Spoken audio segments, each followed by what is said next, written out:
Ask yourself this question. How long do you think you could realistically survive alone in the wilderness? Like you had to make do until you either made your way out or got rescued. How long could you go in the wilderness? Forever?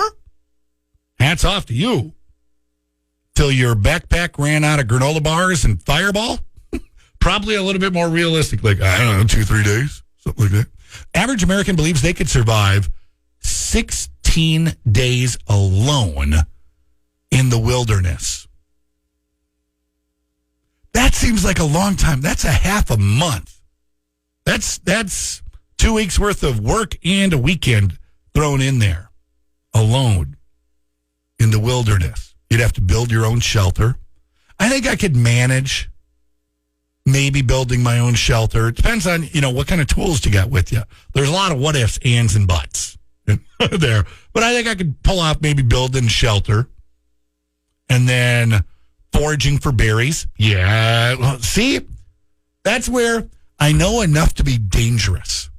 Like I've watched enough of these shows where it's like, here's how you build a snare to trap a rabbit. Oh, I think I can do that. I could definitely pull that off. I've watched Survivor. You come across some berries and you're like, oh, there's some berries. We can eat them. Next thing you know, you're doubled over for like 3 days. Shouldn't have eaten those berries, Joe. Should not have done that.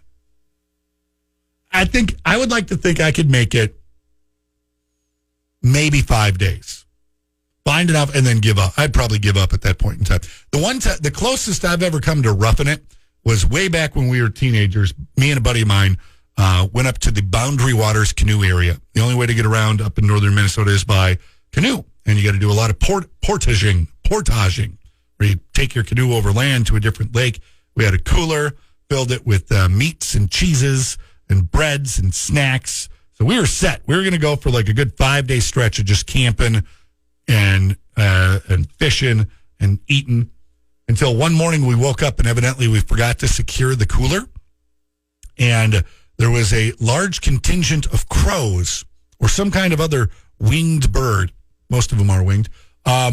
Making off with all of our food, the lunch meat, the cheese. I still remember the silhouette of the loaf of bread with the sun lighting it from behind as the bird flew away with it. They were about to have the best bird picnic ever. And we were a good 2 days from home and had lost all of our food. That was the worst paddle back to camp ever. Also, the last time I ever went to the Boundary Waters canoe area.